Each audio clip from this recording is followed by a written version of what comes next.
It's the Flow Friday Night Sports Show, and it's time to talk Sunraysia Netball now. The Ouyen United Kangas continued on in some pretty good form last week. Couldn't quite get the job done, though, against the top side. But joining me on the line right now, the head Kanga, to talk us through what was a cracking game of netball. Caitlin Vine is back. How are you, Caitlin? I'm good. How are you? I'm well, thanks. I know it's a cold solace when you go down to talk about how good a game it was, but everything that I've heard so far says this is one of the best games that people have seen in country netball. 53-50, Wentworth, Ouyen United. I can't wait to see you guys go at it again. I know, it was probably one of the better games that I've ever seen played. Probably on par with our final against South Mildura a few years ago. So it was just incredible netball to watch. There was so many highs and lows. Ouyen would get a 4 or 5 goal lead and Wentworth would come back up. Then Wentworth would get a couple goal lead and then Ouyen would come back up, and it was neck and neck. So it was just really exciting netball to watch. It was, fantastic to watch both sides and their abilities clash, which was amazing. So unfortunately, we went down by 3 in the end, but it was tough as tough. It was amazing. Hopefully we get to see it again come finals time. I'm pretty sure we will, but well done to both clubs. What about the rest of the Kangas crew for the weekend? Wentworth are a strong club, so how did the Kangas shape up in other grades against them?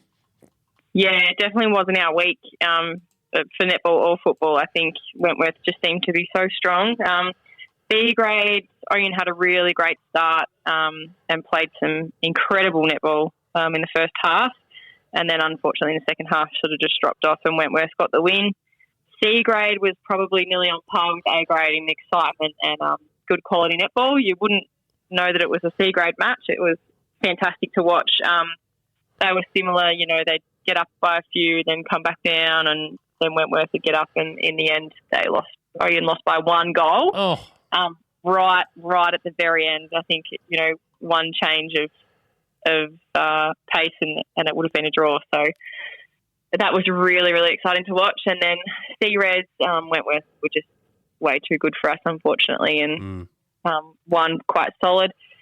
The juniors, they all had, quite unfortunate losses, but continue to grow. And I think our under 11s, who again never score, tell me that they won. And from all reports, they're playing some fantastic netball, so that's really good to hear. Oh, that's excellent. So the future's bright for the Kangas. Not a lot to write home about in the wins department, but that doesn't matter. You get them when it matters, right?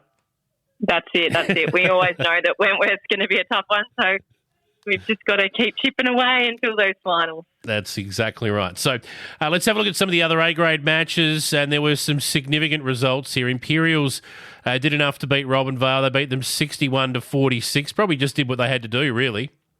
Yeah, I think that's just, classic. No surprises there. They would have just, had a chilled little session, I reckon. Yep. I'll tell you what, Redcliffe's, I don't think it matters who they play at the moment. They're basically playing themselves. This is a repeated scoreline every week, regardless of who their opposition is. They score 40-odd themselves and give up 50 or 60. And that's exactly what's happened here. Irimpool 57, Redcliffe's 42. Yeah, wow. They're just so close, but just not quite close enough, are they? They'll get there eventually, but you just got to think, when you keep putting 40-odd on the board in an A-grade side that's bottom of the ladder without a win, you know what you're going to get from them. They're consistent.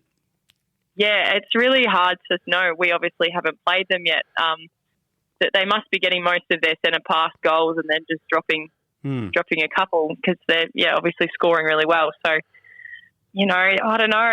The season's not over yet for Redcliffe. They might get there. They might surprise us. But I think they could could definitely play the role of spoiler for someone. Redcliffe, the win's not far away for them.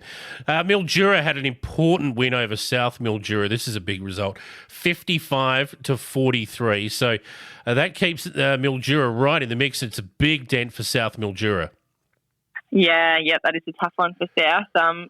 As I said before, Mildura are sort of those fly dogs, I think. They're playing fantastic netball and I think they're a team to beat. Certainly looks that way. Caitlin, obviously, you would have been gearing up for a big game this weekend, but unfortunately, as we know, the lockdown has made that impossible. So that's where we will leave it this week. I guess put your feet up, rest up, get ready for a big finale to the season. We'll catch up with you next week, and hopefully we'll have some games to preview. Let's, fingers crossed, this lockdown stays at 5 days only. Thanks for joining us again, and we'll catch up with you again next week. Thank you so much. Go Kangas.